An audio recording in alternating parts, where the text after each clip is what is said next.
mga kapreyon. For today's videos mga kapreyon, mag-update tayo ngayon dito sa ground floor kung saan tayo ay mga tropa natin nagkakabit ng nakita niyo yan, nagkakabit sila ng front panel ng ating ceiling cassette. So dyan lang kayo guys ha, tuturo ko kayo sa ground floor, kalahati pa lang nito.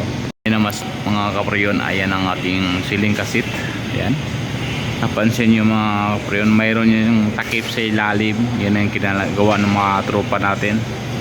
At may takip din sa taas yan para iwas yan pag alikabok.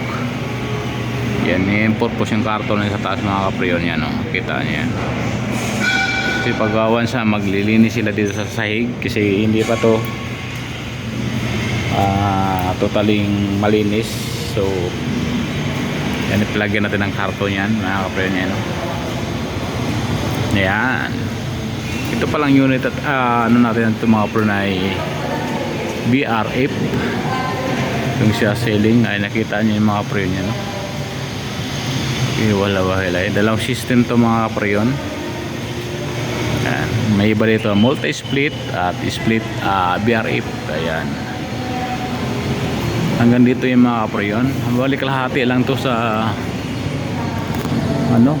ground floor. Ito parang medyo malinis, so dito lang muna sila lalagay ng panel. Ayun, tatapos ko sila naglagay ng drain connection, so para di masayang yung scaffolding, kinakabit ko na rin yung panel para tuloy-tuloy ang trabaho dito bago lumipat. Ang maiwan lang dito ay yung tapping point ng mga electrical dyan. Yan, pansin yung mga preyon, mayroon pa dyan yung grupo naman ng electrical ng mga kaparyon ko ang magkakabit dyan. Ayan o, ayan, saka maglagay sila wala pa nga bang kasi yung twist lock dito ang electrical contactor. So hintayin na natin. Ayan mga kaparyon, ayan o. So dito na matapos ang ating vlog.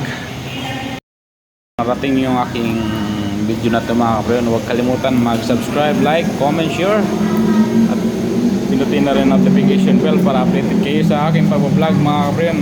Maraming salamat at God bless you. Bye bye.